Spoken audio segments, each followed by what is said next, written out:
दोस्तों, film industry में बड़े स्टार्स एक फिल्म के लिए लाखों करोड़ों वसूलते हैं। इतना ही नहीं, अब तो कई स्टार्स फिल्म प्रॉफिट के लिए हिसाब से कमाई करने लगे हैं।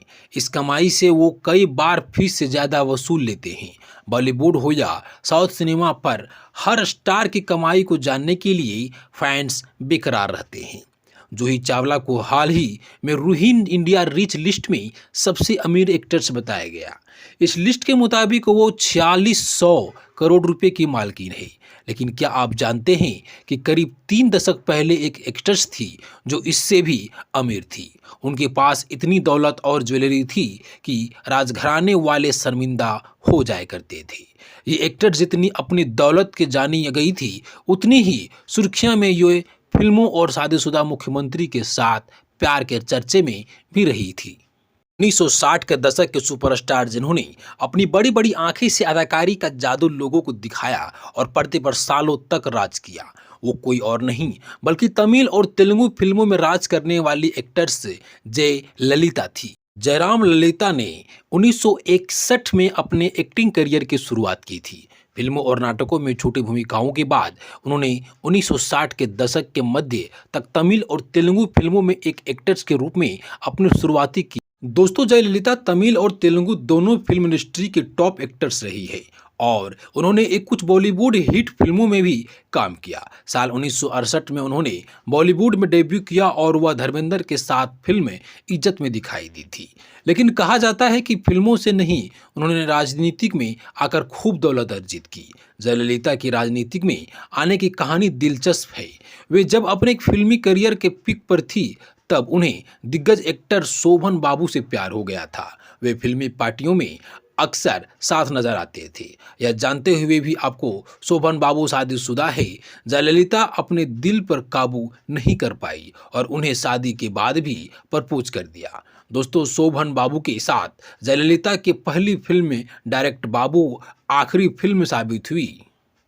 दोस्तों, जयललिता के करीब एमजीआर राजनीति से सक्रिय थे। उन्होंने एक्टर्स को राजनीतिक में आने की सलाह दी। 1980 में उन्होंने अपने सफल फिल्मी करियर को अलविदा कहते हुए राजनीति का रुख किया। जयललिता ने तब तमिलनाडु के मुख्यमंत्री एमजीआर के कहने पर उनकी पार्टी ज्वाइन कर लिया। इसके बाद पक्ष विपक्ष के लोग उन्हें टारगेट करने लगे।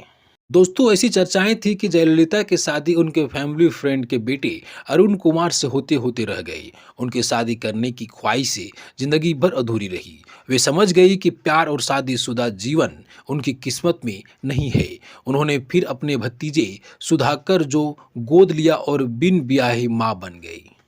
हालांकि पर भ्रष्टाचार के भी आरोप लगे, जिनमें उनका आय से अधिक संपत्ति अर्जित करने के भी कई आरोप लगे। 1997 में चेन्नई में उनके पोएस्ट गार्डन आवास पर छापे के बाद अधिकारियों ने आरोप लगाया कि उन्होंने 188 करोड़ रुपए की अपनी घोषणा के मुकाबले 900 करोड़ रुपए की कुल संपत्ति अर्जित की थी।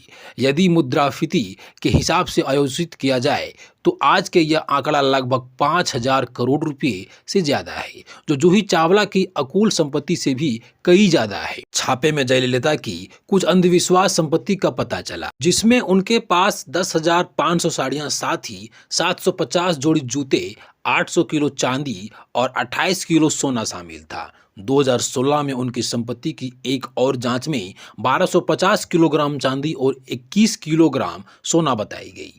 अम्मा के नाम पर मशहूर जयललिता 1991 से 2016 के बीच 25 सालों में 5 बार तमिलनाडु के मुख्यमंत्री रही।